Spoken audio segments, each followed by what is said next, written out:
am going to introduce our dear Annell. Annell López is a Dominican immigrant, a Tin House Scholarship finalist and Kenyon Review Peter Taylor Fellow. Her work has appeared in American Short Fiction, Michigan Quarterly Review, Hobart, and elsewhere.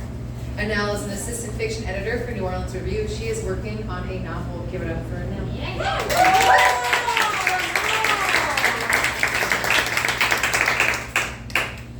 I'm just going to move this stool with the line closer to me. Can we help you with that? I got it. Just in case. Oh no, this is good. Can everybody hear me okay? Yes. Hi everyone, whoa. That was a lot, sorry about that.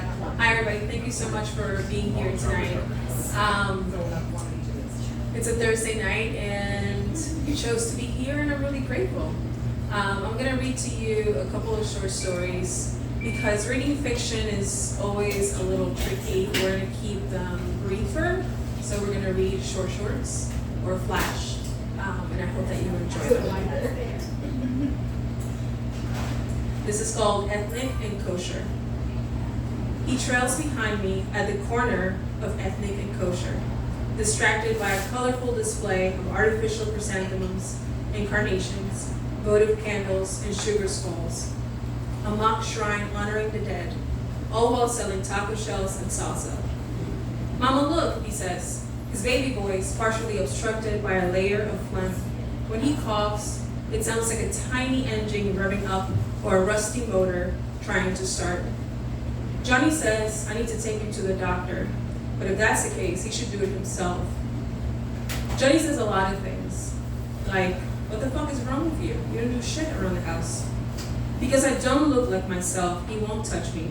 Except yesterday, he poked at a stain above my navel, his index finger digging into my skin, twisting itself around the cotton fabric until it reached sagging flesh. From the opposite end of the aisle, I watched Danny reach for a jar. He leans forward with his fat little bow legs. The jar is too heavy for him, as is everything else. He wraps both hands around it and pulls it closer to the edge. It hits the floor and shatters, spilling brine and gefilte fish. My nose twitches from the pungent smell. Danny falls too, shrieking. He cries, but the sound of his voice melds with the Christmas song playing in the background. His thin lips turn downward like a sad smile on his stick figure, and his little head swivels in every direction looking for me. Besides us, there's only a tall girl counting pennies at the register, young enough to have school the next day. He puts both hands on the wet floor and pushes himself up. Just like I've taught him, he takes it one step at a time. Maybe one day a repressed memory will surface, and he'll see himself sitting in the middle of a grocery aisle, wearing a red wool shirt and denim overalls, an outfit someone other than me would hold on for posterity. As I turn the corner, he looks at me. When I hear him call out, "Mama," I focus on the squeaking of the wheels and the skid marks they leave on the newly waxed floor. I leave the cart at the corner of pasta and cereals. I don't want the applesauce, the pull-ups, or the Raisin Bran. I don't want anything. I keep walking toward the exit. The motion-sensing doors open and close, letting in a draft of cold wind that makes me shiver. This body still feels.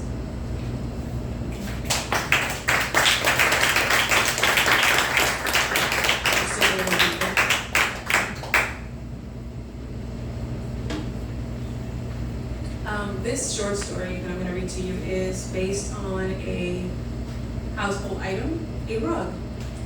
And it's titled Something Larger, Something Whole. The wife prepared for their visit by deep cleaning the rug, a wedding present symbolizing fortune and happiness. Wrapped and sealed in a black tarp, the rug made its arrival into the home of the young couple, where it was greeted by a side eye and a subtle wrinkle of the mouth. At 8 by 10 feet, it covered the entire living room, from the nicked mahogany desk that served as their TV stand to the ripped up leather couch where they ate dinner in silence most nights. It was extravagant, and it looked out of place in that small one-bedroom apartment. The price tag had been left on as either an explicit reminder admonishing the couple against mistreating the gift, or as an accidental faux pas highlighting the sacrifices made to ensure its existence. Either way, for the price of the rug, the couple thought they could have gone on a honeymoon, a tradition better suited for their kind of young love. A year's worth of labor had been devoted toward hand-knotting the rugs, wool, and silk fabrics. It was custom made by the hands of a villager whose blessings had bestowed 2 generations before them the gift of a harmonious union strong enough to withstand the blow of desire. The mother of the wife had explained the arduous weaving process in detail, from the moment that a villager chose the fabric to the long hours she spent spinning the materials. Every thread in the fabric, the mother told them, surrendered itself to become something larger, something whole. But the young couple couldn't see for themselves the value of the piece. It was beyond them. The rug's intricate patterns told a story in a language that neither the wife nor the husband could yet speak. The rug was never beautiful, the wife complained. Its flowers and leaves and crowded paisley patterns were at times incomprehensible, other times meaningless. The parents' lectures and talks about their own rugs couldn't help the couple find beauty in the lifeless object that required a level of attention and care that they did not know how to give. Now, 2 short years after its arrival, it had become uglier. Its striking hues of red and maroon were fading away before the young couple's eyes. With each passing day, the intensity of the colors became duller. The sunlight that blazed through the window turned the dark greens into shades of brown and yellow. Now the rug just sat there, deteriorated and overwhelmed with neglect that had turned into abuse. The rug suffered wounds inflicted with intent, wounds perpetrated by carelessness, wounds as tragic as the prospect of a life in disrepair, wounds as casual as spilled milk, wounds by the husband, wounds by the wife, wounds masquerading as accidents, wounds pleading for forgiveness, wounds saying it won't happen again. The first stain could be traced back to a screaming match that awakened the neighbors, to a glass of red wine that sat too close to the edge of a table and tumbled and spilled over the light brown clusters of paisleys. The wife attempted to clean it by mixing baking soda and dish detergent. This being the first wound, she tried with genuine effort to heal it, but the baking soda and the dish detergent, compounded by the vigorous effort of regret, left a discolored patch that, much to the couple's dismay, just would not disappear. There was also that funky smell permeating the bottom right quadrant of the rug. It came after the dog ate and then vomited an entire pizza left unattended on a coffee table. That too left a stain. A third stain made its appearance shortly after. It consisted of drops of the wife's favorite nail polish. Neither she nor the husband could remember who had thrown the polish at the wall, when it shattered, or where it had sprinkled the bright purple liquid. Occasionally, she would find and pick at the dried up droplets of paint, hoping rather passively that one day they would come off. Today, with the impending doom of questions and the looming disappointment of their parents, they decided to address the problem. They rented a steam cleaner and bought industrial-grade soap, determined to rid the stains of the rug, no matter how futile the effort. While waiting for the store clerk to retrieve the machine, the couple held hands and exchanged kisses in an aisle at Home Depot. Their smiles, nervous and short-lived, hid the fact that there were only a few hours left to repair the damage. They both questioned how they ended up there, waiting, averting each other's gazes, and dodging the thought that maybe it was time to let go of the rug. Thank you.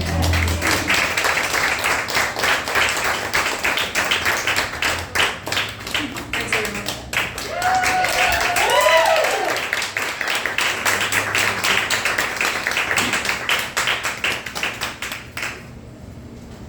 I was like, is that thank you or is that thank you, thank you? And it was thank you, thank you. Thank you for reading Annell. Give it up one more time. Yeah. I think that's like the fourth or fifth time I've read Annell's bio and I read the phrase Annell is working on a novel, and I just can't wait for that phrase to change to Annell's novel is forthcoming in 2023 or 2024. It's so exciting. All right. Speaking of exciting, we have another superstar in the house, Stacey Balkun. Who, by the way, Stacey, you're not on Twitter, but I had a tweet about eco poetry go viral-ish lit Twitter viral. And everyone kept saying, Stacey Balkun, check out her check out her work. She writes eco poetry. So like, yeah. So sometime look your name up on Twitter, you're blowing up. Anyway, so Stacey Balkun is the author of Sweet Bitter, which came out in 2021 from Suncoast Press, and co-editor of Violet and Wing, an anthology of domestic fabulous poetry. Winner of the 2019 New South Writing Contest, as well as Terrain.org's 10th annual contest. Her work has appeared in Best New Poets 2018, Crab Orchard Review, The Rumpus, and several other anthologies and journals. Stacey holds an MFA from Fresno State and teaches creative writing online at the Poetry Barn and Loft. Visit her online at www.staceybalkun.com. Give it up for Stacey.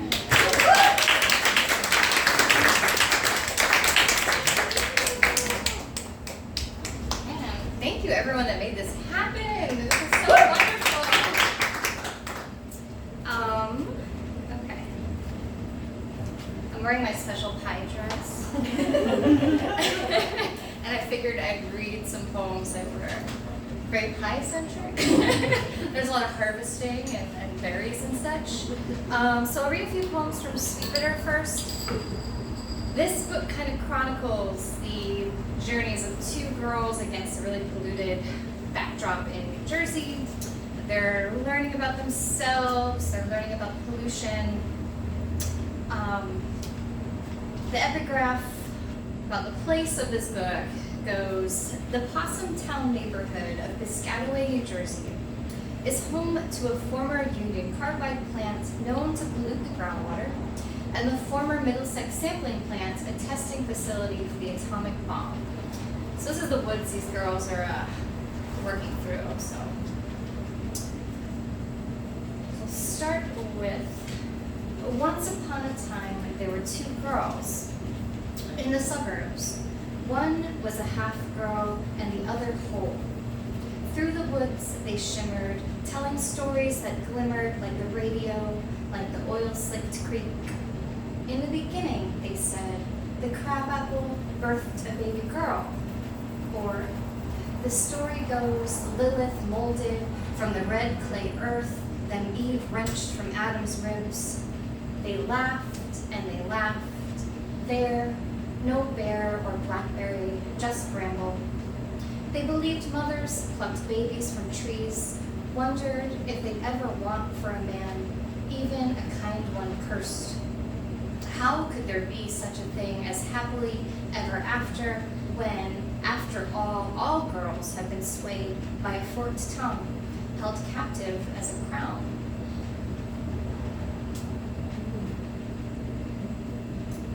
Two truths and a lie. 1. We smoked because the boys did.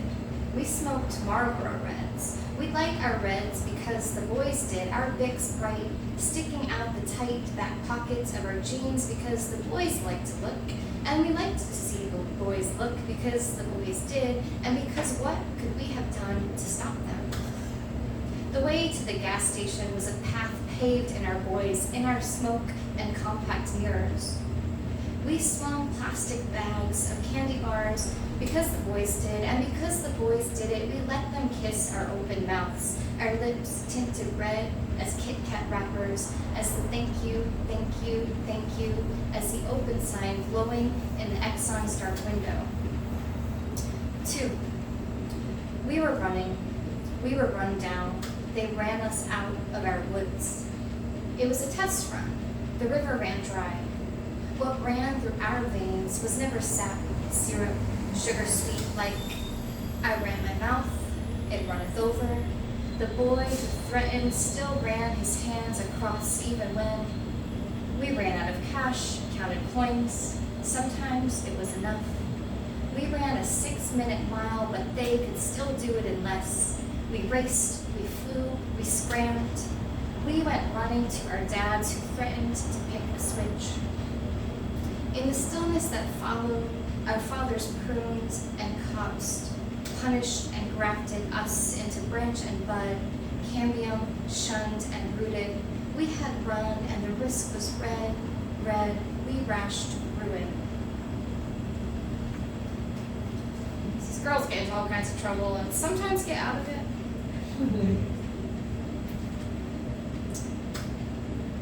read one more from Sweet Bitter. This is In the Forest. We were storied, we were mud, rooted into branch. Adamless, pond scum, we were not abandoned, not boys hunt, girls sow, but river otters and acorns. We were boar hunters run wild with electric charge, riding crop. We were riots, rushing past the dropped fruit. We could sing poorly, but loud. Tangled hair and chalked lumps, we were baptized above radioactive dirt. We were bicycle chains, daisy chains, grass stains, more than crumbs left for the birds. Mammalian, marsupial, we could swing from high on the highest branch to crack the surface of the creek. We did not dream of escape until we did. Each tree a girl who couldn't scream, our bones ringing like bells. Thank you.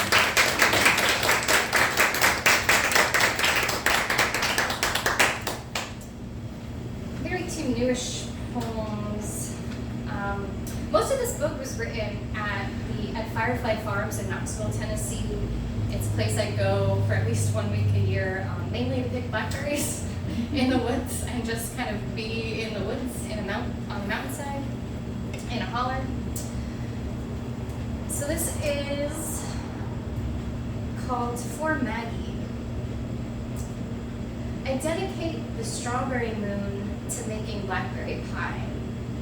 I think all you had said was hi, and I came running, high off the wet summer grass. Your car wouldn't start, the key stuck in the ignition unturned. You cut my bangs on the back porch, sitting so close our knees banged, and we let the mosquitoes have at it for hours. Didn't even notice the darkness of the new moon. It had rained a week straight, the rain driving me straight to you. And so, still a fool, I drove east to get lost in a patch of blackberries and canning recipes. I forgot to set my intentions. I forgot to pick up pectin. Lately, everything turns me on, fucking everything, even tablespoons. My fingers calloused from trying to fix your engine, my arms so scratched from thorns. I try not to keep picking up the silent phone. I pray you keep sending pictures. I pray the next time you turn a key, something opens. How full the mood now, unlocking the dark, berry-stained sky.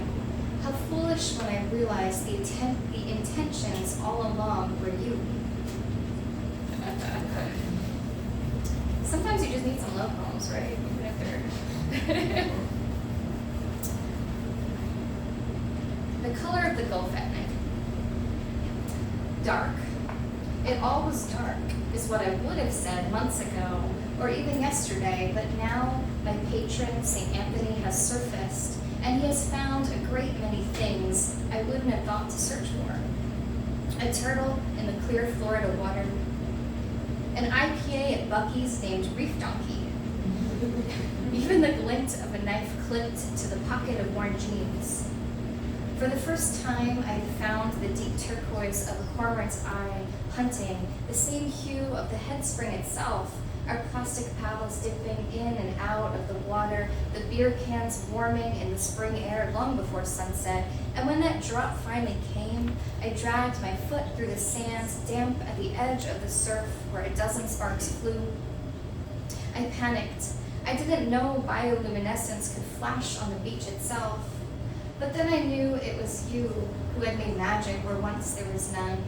You who brought it forth to the rough surface from its nest deep in the white sand. My palms had blistered, an awful tag itching at the side of my blue bikini. There's always something that needs to be cut. Now, if you told me the wind was right, I'd board any sailboat with no hesitation. I'd cast a line out under the bridge, trusting the fish are where you say. If you asked me to stand on an inflatable paddleboard, even with the current pulling hard, I'd find my balance. I know it. Ooh, cute.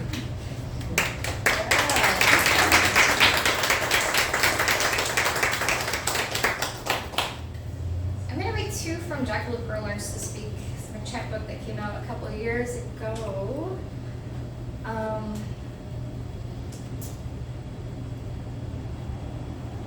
It's like finding an old friend sometimes when you put something down for a while. Yeah. found a group of these in a box and was like, oh my goodness. So this chapbook is sort of a speculative memoir about a jackalope girl and her birth. And this is from the perspective of Jackalope Girl's mother, called Antler Girl as Eve. The harvest came and went, leaving its baskets of fruit for baking. I learned pies, tarts, crumbles. I turned up the stove and boiled jars of preserves. The serpent asked me to reach up to the forked tongues of bare apple branches and bring the last fruit to his slithered lips, then mine. He renamed me Animal, though at first I heard Antler Girl. Panicked, I hid near the river until our God found out, threw me down to this cold world without my oven mitts or blackberries or salt. The Bible didn't tell you about my antlers, how the nubs grew from my skull, or how hunters gathered near the clearing, desperate for a shot. How I shrank to the size of a rabbit, hid in a burrow, and swore that when I gave birth, my daughter would be electric, free from this old gospel. And I'll close with the animal city. The animal city is soft ears and warm teeth, palm hearts, carrot leaves, abandoned gardens that reseed each year, so we only harvest. We sleep in a brick red barn with owl holes that let the pinkish light of sunrise breathe through its roof. Our laws are simple. We eat, and we eat too much. We ferment cabbage and dandelion wine. In our flop house of beds of warm spirits, we knit blankets and mend those who unravel. We speak to each other in so many languages, and somehow we understand. Thanks so much, y'all.